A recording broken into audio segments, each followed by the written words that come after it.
Bom dia.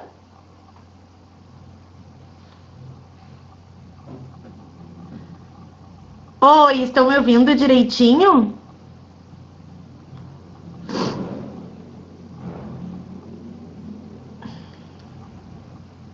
Então tá, pessoal. Me embananei um pouquinho aqui, meu computador demorou, travou tudo, tive que reiniciar, enfim. Então, olha só, gente, olhem pra mim. Vocês vão ter aula comigo agora de cabelos escuros. Mudei a cor do meu cabelo. Tô loira escura. Não sou mais loira clara. Vamos lá, então. Ai, obrigada. Tô me achando, agora eu tô me sentindo plena, entendeu? Com esses cabelos novos, olha só.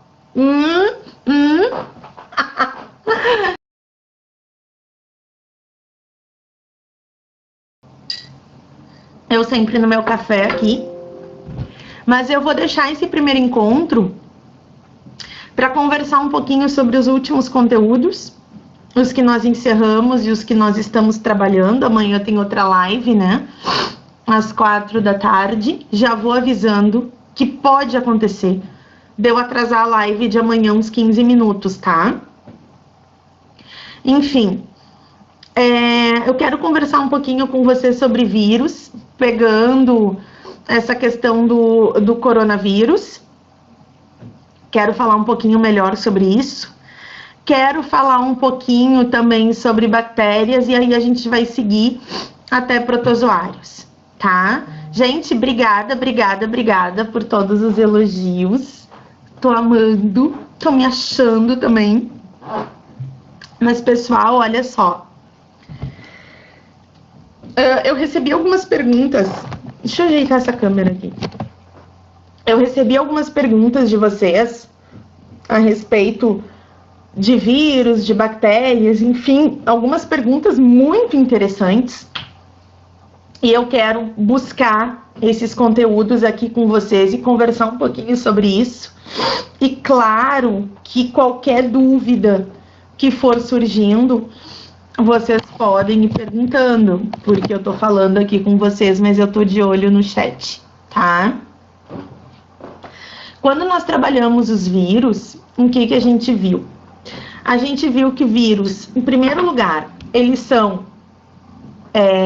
não têm vida.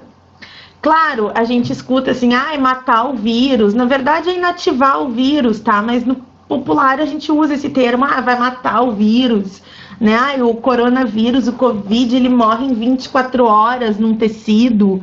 Não é que o vírus é vivo, é que ele fica inativado e ele perde o seu poder de infecção, tá? Mas vírus não é ser vivo. Então, por que vírus não vai ser vivo? Porque isso contraria a teoria celular. A teoria, o dogma da biologia, ele diz o seguinte, que para ser vivo tem que ter célula, e vírus não tem. Vírus é uma capa de proteína, e dentro dessa capa de proteína a gente vai ter ali um material genético, tá? Em cima disso, dentro desse material genético, dentro dessa capa de proteína, esse material genético ele pode ser um DNA ou ele pode ser um RNA. A maioria dos vírus são de RNA, tá? E os vírus de RNA, eles têm uma enzima, que é a RNA sintetase. Até, inclusive, me perguntaram isso também. Da onde vem essa enzima? Como é que ela trabalha? Gente, essa é uma enzima que já está presente no vírus. E o vírus, como ele não tem célula, a partir do momento que ele faz a infecção, ele precisa usar o nosso maquinário celular. Isso é, ele vai usar os nossos ribossomos para então fazer as proteínas na qual ele necessita. Quando a gente fala da infecção viral, o que é uma infecção viral? É o momento em que o vírus penetra na célula. E existem 3 tipos de penetração para esse vírus na célula. Então, quando a gente fala desse tipo de penetração, se for um bacteriófago, né, que é um vírus que ataca bactérias. Deixa eu ver se eu acho uma imagem aqui para mostrar para vocês. Aqui. Se for de um bacteriófago, que é um vírus que ataca a bactéria, que é esse vírusinho aqui, ó. Tá? Se for isso aqui, ele vai fazer a injeção de DNA. Ele perfura a membrana da bactéria e aí ele penetra. E ali dentro, esse material genético dele vai usar o maquinário dessa célula para começar a sintetizar as proteínas que ele precisa. E esse maquinário são os ribossomos. Por quê? Porque ribossomo é uma organela não membranosa, por isso que existe em bactéria também. O que é uma bactéria não O que é uma organela não membranosa? É uma organela que não tem membrana, porque bactérias são procariotos, eles não têm sistema de membrana. Então elas só vão ter ribossomo, certo? Alguns vírus vão fazer a entrada por endocitose, não tem aqui. Eles penetram na célula e lá dentro da célula eles se desfazem do capsídeo ou do envelope, e alguns outros fazem fusão, como é o caso do Covid-19, como é o caso do HIV e como é o caso do H1N1. Então, imagina que a minha mão aqui é a membrana da célula. O vírus se acopla e ele se funde, e aí ele escorrega para dentro. Então, lá dentro esse vírus começa a trabalhar, tá? E aí, pegando um pouquinho de atualidades, que na live não deu muito tempo, assim, da gente falar. Pessoal, olha só, a gente vai ter uma questão aí do Covid-19. Covid-19, um coronavírus, daí tem gente falando assim, sim, ele é envelopado. Não se sabe muita coisa sobre o Covid, tá? Tem muita coisa que não se sabe sobre esse vírus. Agora, recentemente, saiu uma pesquisa dizendo que esse vírus, as máscaras que não, tipo a N95, enfim, não precisariam ser essas máscaras, poderiam inclusive ser máscaras de tecido, porque ele não tem forma de aerosol. E antes estava se dizendo que tinha, enfim, não se conhece muito. Ontem eu assisti a live de 2 amigos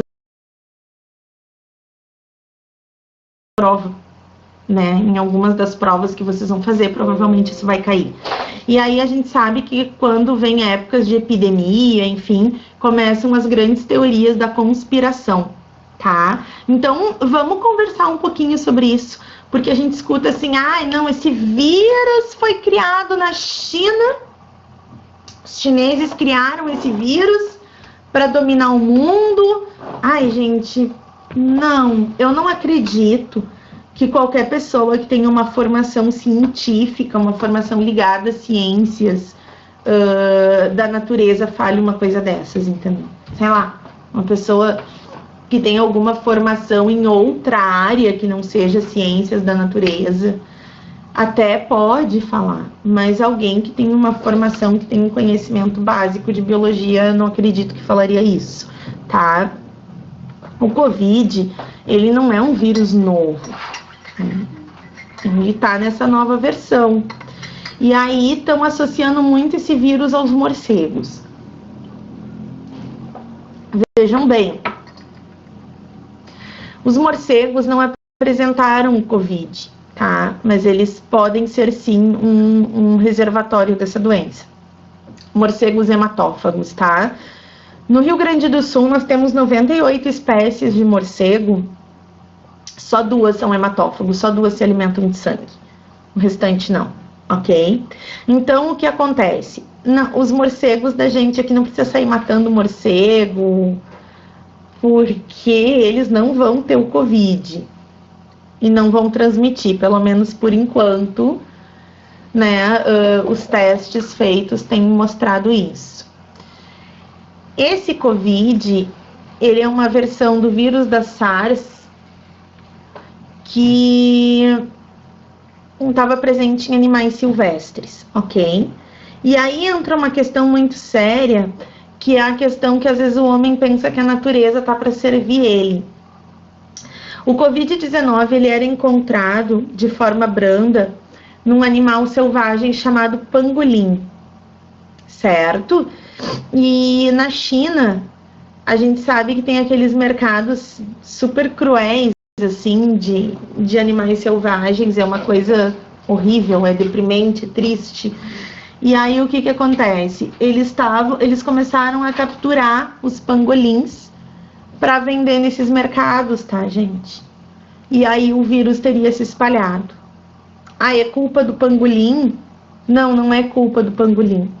É culpa do ser humano que manipula a natureza. Porque o que que acontece? A gente tem, no histórico de parasitologia, uma série de doenças que chegaram na espécie humana, justamente quando o homem resolveu interferir num habitat natural, tá? E aí eu posso citar N exemplos para vocês. Mal de Chagas, leishmaniose, a febre amarela, tá? E agora o Covid-19. Então, assim, Renata, mas tu falou que o Covid-19 começou a contaminar pessoas na China em função do mercado de animais selvagens por manipulação dos pangolins que tinham esses vírus. Sim, falei, e é exatamente isso. E onde é que os morcegos entram? Morcegos hematófagos, gente, também se alimentam de sangue de pangolins. E aí recaiu sobre os morcegos uma grande culpa, quando na verdade a culpa foi um crime ambiental, foi uma manipulação da vida silvestre. E aí esse vírus saiu de controle. Vejam bem, se a gente for pegar um histórico, eu não sei, civeta, eu não conheço esse nome, eu até vou pesquisar. Não sei se é a mesma coisa, porque nome popular é fogo.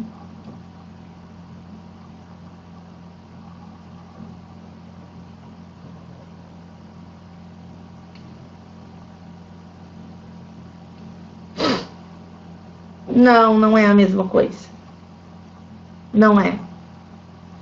Deixa eu mostrar a foto de um pangolim aqui pra vocês. Vou pegar aqui, fui olhar o civeta, não é a mesma coisa. Deixa eu ver se eu consigo mostrar.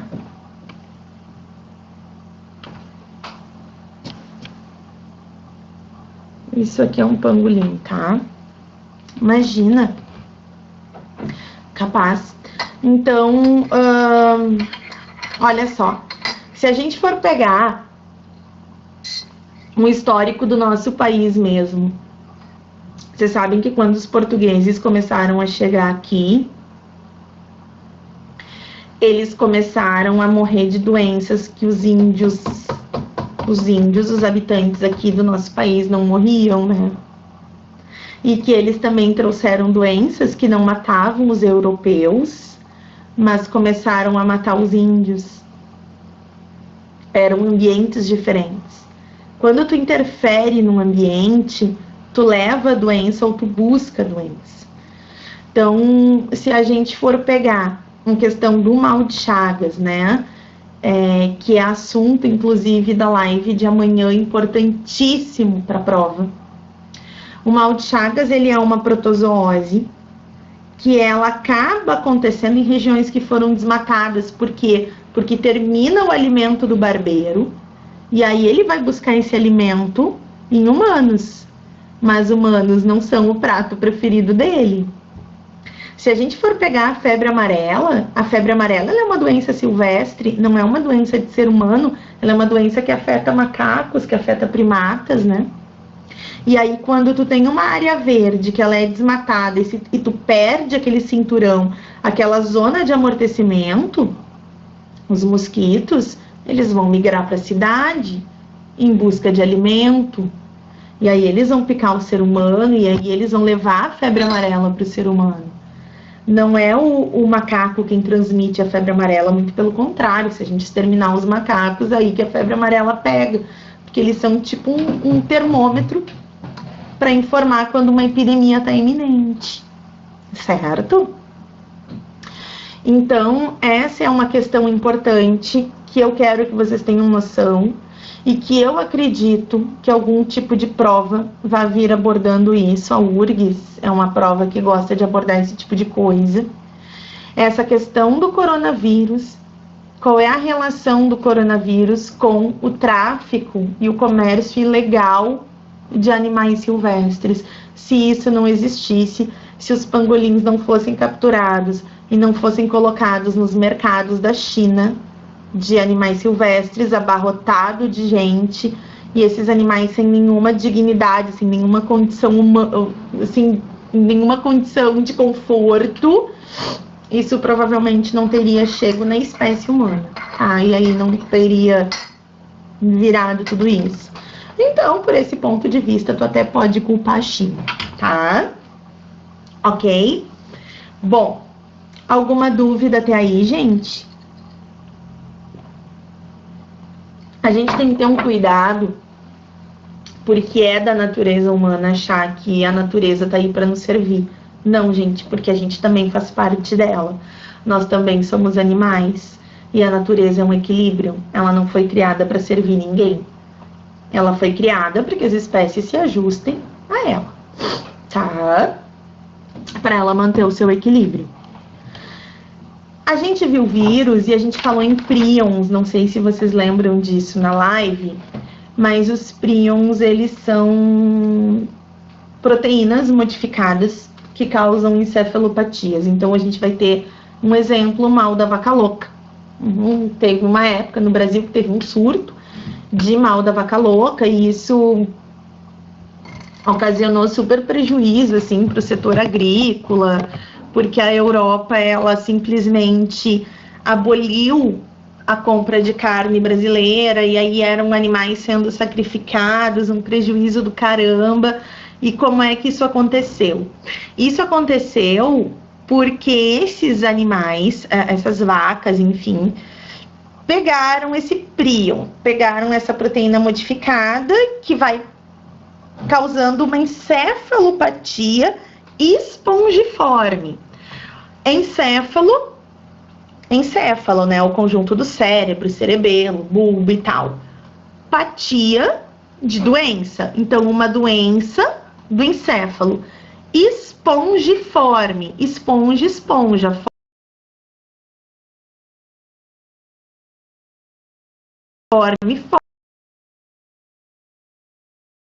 Forma. Tá?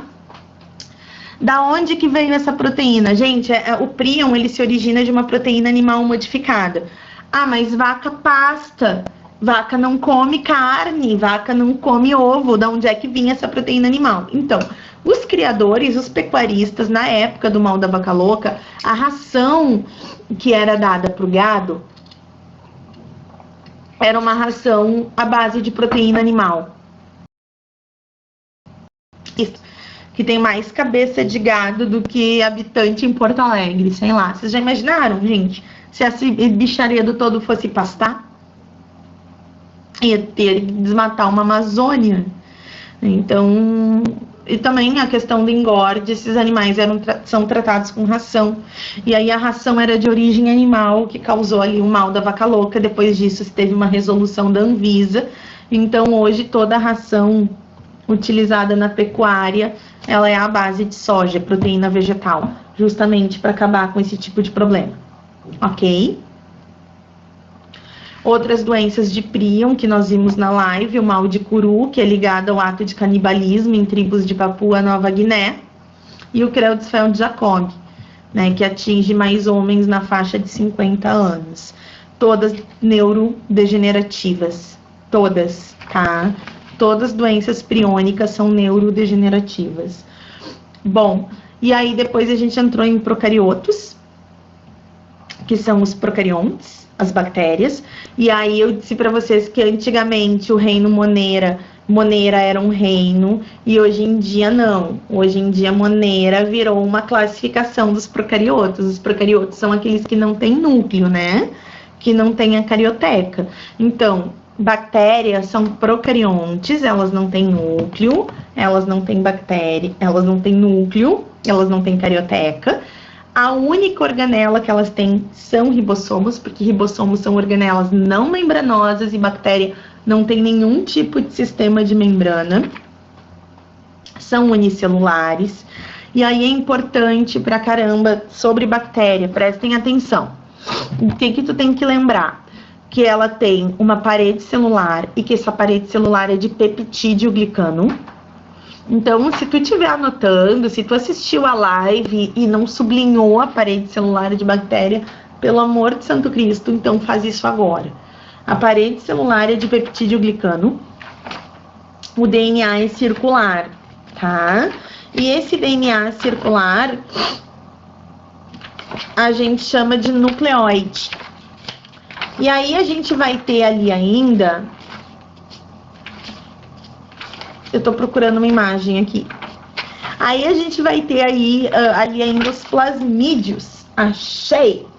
A gente vai ter os plasmídios, que são DNAzinhos circulares bem pequenininhos, que têm uma capacidade de reproduzir sozinho dentro da célula. Então, por exemplo, olha só, deixa eu pegar aqui essa imagem aqui. Ó, isso aqui, pessoal, deixa eu ajeitar aqui, é uma imagem de conjugação. Vocês estão vendo esta bactéria, ó, descoordenada. Essa bactéria aqui, ó, ela tá passando por essa ponte. Ah, meu pai eterno, ela tá passando por essa ponte. Deixa eu ajeitar aqui, porque tá ruim, eu não tô conseguindo me coordenar. Ela tá passando por essa ponte de citoplasma, um pedacinho do plasmídio, ó, para outra bactéria. Então, a gente vai dizer que o plasmídio, ele dá resistência ao antibiótico, porque quando as bactérias fazem uma troca de material genético antes da divisão binária, essa troca é sempre pelo plasmídio, tá, meus amores? Outra coisa importante, algumas bactérias, elas ainda vão ter uma cápsula que confere mais resistência. Enquanto ao metabolismo,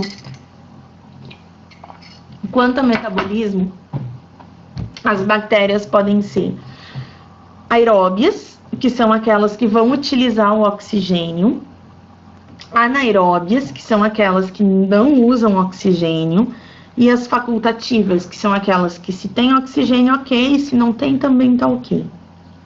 Aí eu recebi uma pergunta no privado, que eu até comentei com a Bruna, a prof, porque eu achei a pergunta muito legal, assim, eu disse pra ela, pá, olha o que perguntaram, eu até ri, assim, eu disse que nunca tinham me perguntado isso, e isso é uma coisa que deve ficar na cabeça de um monte de aluno e que às vezes tem vergonha de perguntar.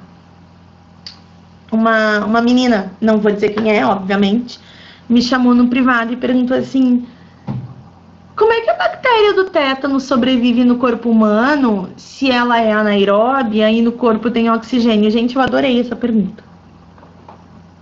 Olha só, o tétano, ele causa rigidez muscular, paralisia muscular, tá?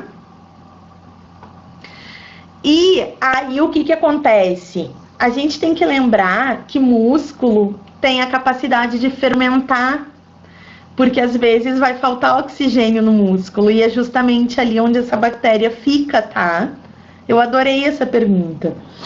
E aí, olha só, aproveitando esse gancho, eu vou ler para vocês uma questão da VUNESP, na USP. Interessantíssima.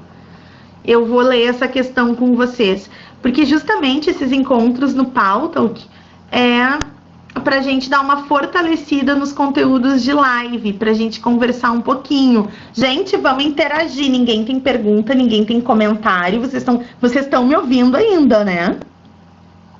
Tá todo mundo quieto. Explico. Vou explicar. Antes eu vou ler a questão da VUNESP, pode ser? Oba, o pessoal começou a se manifestar, gente. Podem comentar, nem que seja para dizer que o meu cabelo tá lindo. Gente, eu tô de quarentena, eu tô carente. Eu preciso de elogio. Ai, meu Deus. Eu fiz aniversário essa semana, tá? Eu tava de aniversário terça, gente. Fiz 40 anos. Com um rostinho de 25. Deixa eu pegar aqui a questão. Ai, obrigada. Agora eu tô feliz. Eu fiz 40 anos e eu sempre disse, não, porque quando eu fizer 40... 40 anos na quarentena, gente, é muito triste isso, porque eu sempre disse que o dia que... Porque quando eu fiz 30, eu dei um festão do caramba, assim. E daí eu fiquei falando, não, quando eu for fazer 40 anos, eu vou dar um festão, vou bancar tudo. Um festão com meus gatos no apartamento, ok. Tá, mas vamos lá. Olha só. Eu vou ler a questão, tá? Em 6 de julho de 1885, chegava ao laboratório de Louis Pasteur um menino alsaciano de 9 anos, Joseph Meister, que havia sido mordido por um cão raivoso. Raiva é vírus, tá? Pasteur, que vinha desenvolvendo pesquisas na atenuação do vírus da raiva, injetou na criança um material proveniente da medula de um coelho infectado. Ao todo, foram 13 inoculações, cada uma com material mais virulento.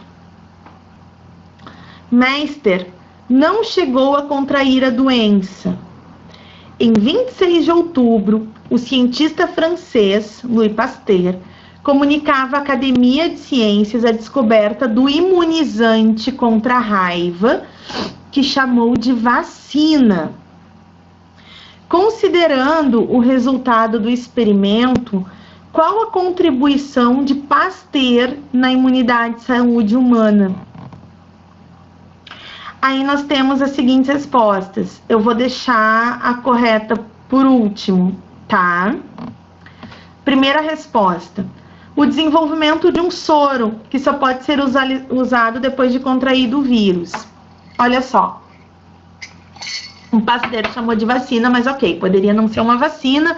Aí tu pode pensar assim, tá, mas olha só, a vacina é para prevenir. Se o guri foi mordido por um cão raivoso e ele recebeu essa aplicação depois, não seria um soro? Não, não seria um soro, tá? Até porque os soros são os anticorpos.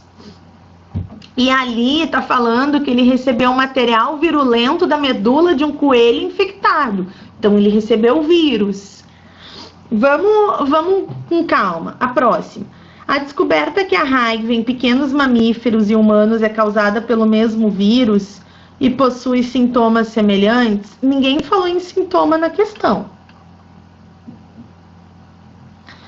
Ao inocular 13 vezes o material infectado no garoto, sua tolerância ao vírus aumentou gradualmente até ele ficar imunizado.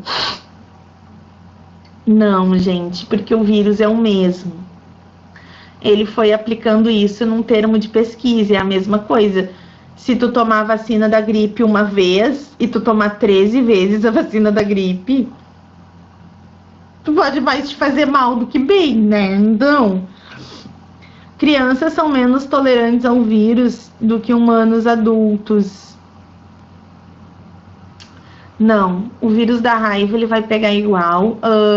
Mas e o Covid? Por que criança não tem tanto problema? Porque ele não é um vírus, ele é um vírus que a gente sabe que tem ali os grupos de risco, né, gente? Mas deixa eu ir para a resposta correta, que é o que importa agora. Olha só. A elaboração de uma vacina antirrábica que partia do princípio de inocular no paciente uma versão mais branda do vírus para que o corpo criasse imunidade. Essa aí é uma vacina.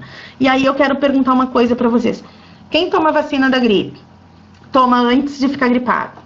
A vacina do sarampo, antes de pegar o sarampo. A vacina da meningite, né? Para não pegar a meningite. Meningite não dá para pegar, minha gente. Então, olha só. Por que a vacina da raiva a gente pode tomar depois? E por que se eu cair e me machucar num prego enferrujado, eu posso tomar antitetânica, vacina do tétano, depois de ser ferida? E aí já vem uma coisa importante, tétano não é vírus, tétano é bactéria, então cai por terra aquela ideia nada a ver de que vacina é só para vírus? Não é. Tem vacina para meningite bacteriana, tem vacina para tétano, que é bactéria, tem vacina em cães para leishmaniose, que é protozoário. Então, essa história de que vacina é para vírus não é real, tá? Tanto o vírus da raiva quanto o vírus do tétano, eles demoram muito para começar a surtir os efeitos. O vírus da raiva, ele é uma exceção aos demais vírus, porque ele vai ficar no local da mordedura, porque tu vai pegar raiva ao ser mordido por um animal que tem raiva, e esse vírus fica no local da mordedura, tá? Por alguns dias. E depois, para ele começar a replicar, para ele começar os sintomas, pode levar até 45 dias. Então, se logo em seguida que tu for atacado por um animal que tenha raiva, tu toma a vacina, dá tempo dessa vacina te imunizar antes do vírus começar a trabalhar. Idem ao tétano. Vai ser a mesma coisa, tá? Como é que eu sei que um animal tem raiva? Ai, Sora, eu tenho um gato, meu gato me mordeu. Cara, se teu gato tem vacina, ele não tem raiva. E o animal que tem raiva, ele espuma. Porque o nome da doença raiva também é chamada de hidrofobia. E a hidrofobia, por que hidrofobia? Porque medo de água. Porque o paciente que tem a raiva, um humano, por exemplo, se ele for beber água, ele sente dores terríveis, terríveis, terríveis, terríveis, assim. Então, ele começa a criar pânico de água, tá? Vai afetar aqui, ele não consegue nem engolir a própria saliva. Por isso também que o animal, no caso de um outro animal que não seja humano, quando ele tem raiva, ele espuma, ok? Pessoal, há quanto tempo a gente tem? Eu não lembro, alguém era das 10h30, acho que tá quase encerrando, né? É no máximo 45 minutos.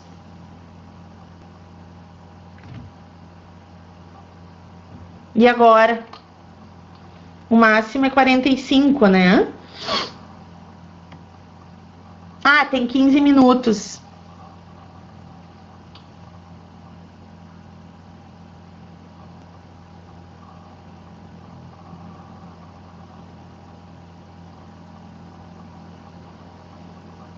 Ah, e tem as bactérias litotróficas que eu tenho que falar. Sora, pode repetir a questão da hidrofobia? Travou aqui. A hidrofobia é a raiva, né? Então, medo de água, tá? Eu não sei exatamente o que tu não ouviu, então eu vou fazer um apanhado geral antes de falar das litotróficas que a Daniele pediu. Então, é medo de água, tá? Por quê? Porque o paciente que tem a raiva, quando ele vai engolir água, dói, ele sente dores terríveis, não consegue nem engolir a própria saliva, por isso ele espuma. Por isso que um cão, um gato, um morcego, qualquer animal que tenha raiva, ele tá com a saliva espumando, ele não consegue engolir a própria saliva. E o caso da vacina poder ser posterior à mordedura, é porque o vírus fica no local da mordedura por uns dias e depois, para depois ir para o sistema nervoso, tá? Então, até aparecer os sintomas é em torno de uns 45 dias ali, né, gente? E aí dá tempo da pessoa imunizar. Deixa eu ver, Nicole, eu te respondi. Era isso? Ok. Vamos falar com a Daniele, então. A Daniele perguntou... Ah, que bom, amore. A Daniele perguntou ali em cima, deixa eu voltar... Se eu poderia explicar o metabolismo das litotróficas. Sim. Elas são, na verdade, as quimiolitotróficas. Então, essas bactérias, elas não fazem... É que, na verdade, assim, ó, eu não vou explicar aqui um processo de fermentação, porque essa matéria o Prof. Dani vai trabalhar com vocês posteriormente. Mas, assim... as bactérias quimiolito-autotróficas, elas vão produzir o seu próprio alimento, tá? Quando um ser produz o seu próprio alimento, ele é chamado de autotrófico, ok? E aí esse autotrófico, ele pode ser um fotoautotrófico ou um quimio-autotrófico, tá? Se ele for um fotoautotrófico, ele vai produzir o alimento dele usando como base de energia a luz, ele vai fazer a fotossíntese. Então, nesse caso, ele vai ter que ter um pigmento fotossintetizante, tá? Se a bactéria for uma químio autotrófica, ela não vai produzir o seu alimento usando a luz, então ela não vai ser pigmentada. Então, ela vai ter que fazer alguma reação química no ambiente, tá? Se ela for químio autotrófica.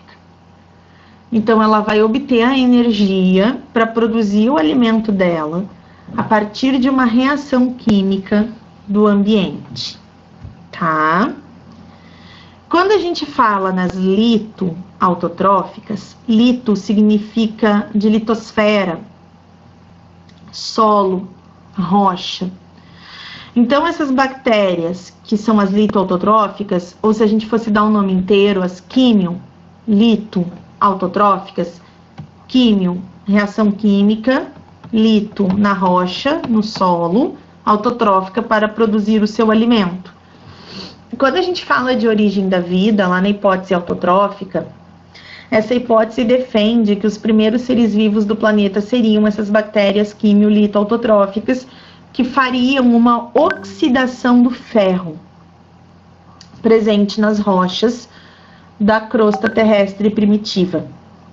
Então, a partir do momento que essas bactérias faziam uma oxidação do ferro nessas rochas, elas obtinham energia, ATP, para produzir o seu alimento, através de reações de fermentação, tá? Essas reações de fermentação, o Dani vai trabalhar com vocês depois. Daniele, deu para entender? Deu para tirar a dúvida? Gente, eu tô há meia hora tomando meu café aqui. Ai, peraí, gente. Tem que rolar um negócio aqui pra baixo. Ai, tá ótimo. Eu te perguntei, eu não sei se tu já tinha respondido. Então tá. Ai, então tá, que bom. Pessoal, até aqui, tem mais alguma pergunta? Sim, não, não, sim. Olha só. Vocês receberam os exercícios, né, que eu mandei para vocês. Deixa eu fazer uma enquete aqui rapidinho. Eu tenho uma lista de exercícios de protozoários, tá? Eu quero saber de vocês, se vocês querem essa lista de exercício de protozoário antes da live de amanhã, que a gente vai terminar. Gente, a live de amanhã é mega importante, pelo amor de Deus, vocês não vão me perder essa live. Quem não puder olhar na hora, assiste até 24 horas depois, porque são as protozoárias do Enem. Tá? É chagas, é leishmaniose, é toxoplasmose e é malária. É tri importante a live de amanhã.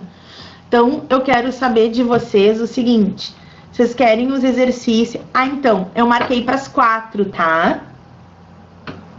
Para as 16 horas, mas provavelmente eu vou atrasar. Eu vou entrar umas 4h15. Se tu não puder ver, ela fica salva 24 horas. Assiste depois daí.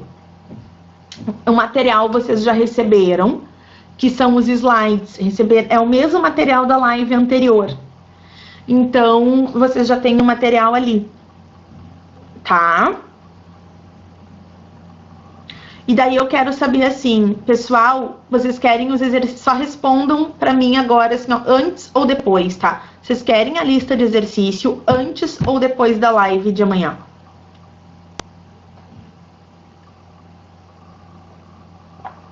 Tá. Antes, ótimo. Então eu já vou mandar agora. Assim que terminar, vocês... Tá, a maioria antes, então tá. Perfeito. Eu vou mandar agora, logo assim que vocês terminarem o último encontro do dia no pauta, o que eu acho que tem algum prof depois de mim. Aí eu já vou encaminhar para as monitoras e elas encaminham para vocês. Tá bom, meus amores? Gente, muito obrigada pela presença de vocês. Sério, tô querendo muito voltar para a sala de aula, não aguento mais. E aí, assim, é uma forma da gente ficar um pouquinho mais perto também, e, né, da gente se sentir produzindo. E eu queria só dar um recadinho antes para vocês, antes de encerrar aqui, que é o seguinte, ó.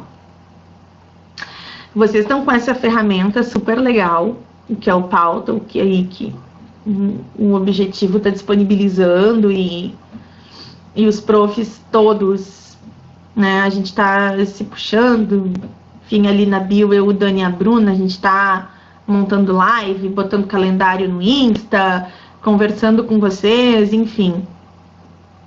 E eu sei que a maioria, espero que todos, estão levando isso bem a sério, né? Vocês têm que pensar que é uma situação que tá igual para todo mundo. As provas não vão esperar, né? Tipo, a URGS vai esperar, o Enem não, mas até o Enem a gente já voltou a horas. Então, esse é o momento de vocês pegarem firme, porque pensem que por aí tá cheio de concorrente achando que tá de férias. Então, essa é a hora de dar largada, de sair na frente, estudem, levem a sério, assistam as lives, façam os exercícios, entrem no Pauta, que vocês vão colher bons frutos depois, isso eu garanto. Certo, meus amores? Um beijo bem grande para todo mundo. Agora eu vou sair. Tchau. Qualquer coisa, mandem perguntinhas que a prof responde. Beijos, amores da prof. Saudades de todo mundo.